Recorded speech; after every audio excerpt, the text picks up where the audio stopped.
Continuando o sistema digestório, hoje a gente vai ver a lâmina de esôfago.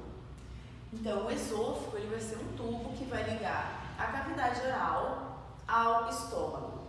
Então, ele vai ser um tubo, de condução. De novo, então, como eu falei, a gente vai entrar então em sistema digestório propriamente dito agora. Qual é a característica do sistema digestório? Ele vai ser composto por 4 camadas. A primeira camada mais interna vai ser a camada mucosa, que vai ser a camada de revestimento, que sempre vai ter pelo menos um epitélio e uma lâmina própria. Depois a gente vai ter uma submucosa, que via de regra vai ser um tecido conjuntivo denso não modelado. Depois a gente vai ter uma camada muscular. Essa camada muscular, ela pode mudar de acordo com o órgão. Ela vai ter 2 subcamadas, ela pode ser de tecido conjuntivo, de tecido muscular estriado-esquelético ou de tecido muscular liso. E depois, para terminar, a gente vai ter ou uma camada adventícia, que vai ser um tecido conjuntivo que vai se ligar aos órgãos adjacentes, ou a gente vai ter uma camada serosa, que vai ter um tecido conjuntivo também, mas vai se terminar numa camadinha de células pavimentosas simples, que a gente chama de mesotélio, que então separa, esse órgão dos outros, ok? Então, começando pelo esôfago. O esôfago, ele vai ter uma camada mucosa caracterizada por um epitélio certificado pavimentoso não queratinizado e abaixo o tecido conjuntivo, que a gente chama de lâmina própria, tá? Então, o tecido epitelial e o tecido conjuntivo. Já no esôfago, a gente vai começar a ter mais uma estrutura na camada mucosa, que vai ser a muscular na mucosa. Essa muscular na mucosa aqui no esôfago, ela vai ser um pouco mais fininha, às vezes as fibras elas não são ligadas, então a gente tem uma, elas chamam de camada muscular da mucosa incompleta, por exemplo, tá? Então, por quê? Porque aqui ela não tem muita função. A gente vai ver que depois, lá no estômago, no intestino, ela vai ser maior, mais larga, porque lá ela vai ter mais função no movimento dessa camada mucosa, ok? Depois, então, a gente vai ter uma submucosa, que no esôfago, além do tecido conjuntivo, também vão estar as glândulas. Então, as glândulas esofágicas com características totalmente mucosas, produtoras de muco, esse muco se abre então na luz do esôfago para facilitar a passagem desse alimento pelo esôfago, tá? Então essas glândulas mucosas a gente chama elas de glândulas esofágicas.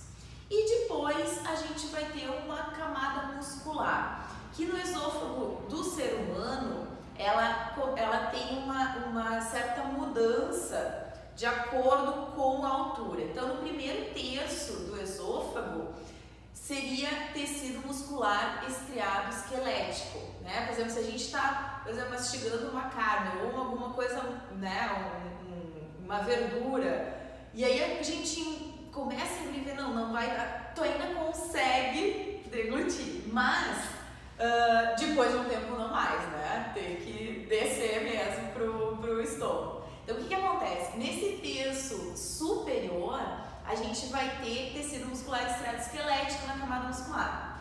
Depois, a gente vai ter no meio, tá? 2 terços, a gente vai ter uma mistura de tecido muscular estriado esquelético com tecido muscular liso.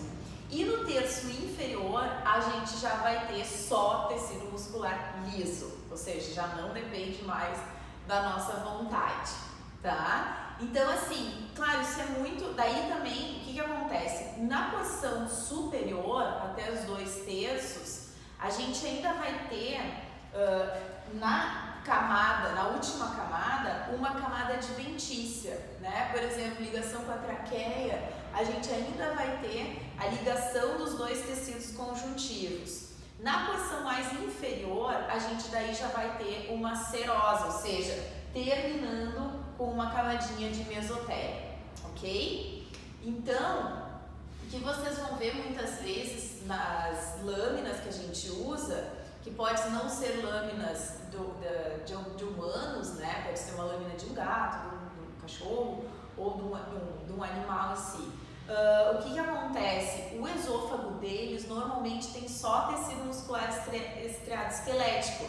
Né? Quem tem animal em casa sabe que ele pode, daqui a pouco, ver uma coisa com o formato de um tubo ali, sabe que foi ele que conseguiu colocar para fora, né? Então, assim, isso não acontece no humano, mas às vezes nas nossas lâminas a gente vai ver mais tecido muscular estriado esquelético, tá? Mas o importante é vocês entenderem a construção.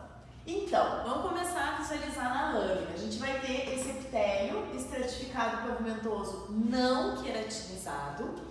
Depois a gente vai ter um tecido conjuntivo, que vai ser a nossa lâmina própria.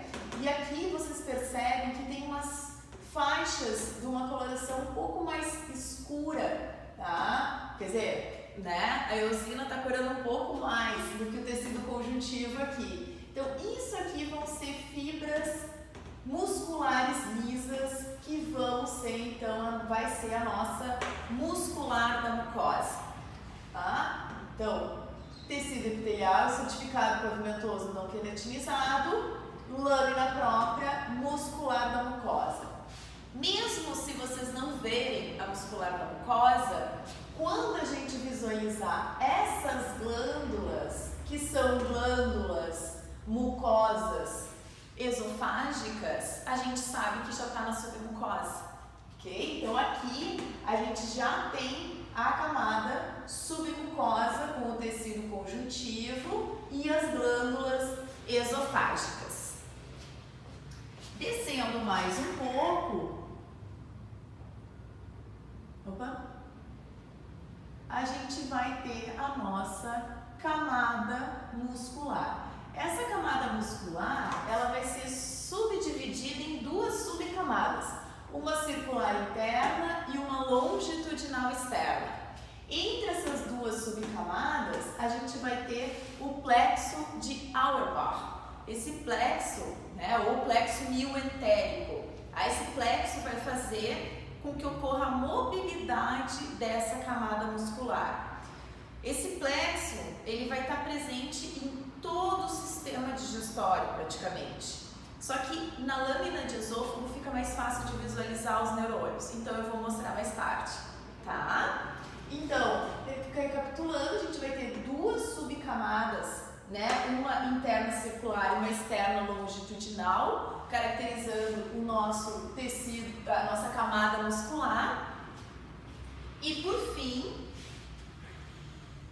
a gente vai ter aqui no caso, né, um tecido conjuntivo frouxo com nervos, com vasos, com células adiposas e terminando no mesotélio, né? Então aqui a gente tem uma camada serosa. Não se preocupem agora ainda com adventice serosa, porque com o tempo vocês vão conseguir, como a gente vai falar muito sobre isso, vocês vão conseguir diferenciar bem direitinho, ok? Espero que vocês tenham gostado da aula.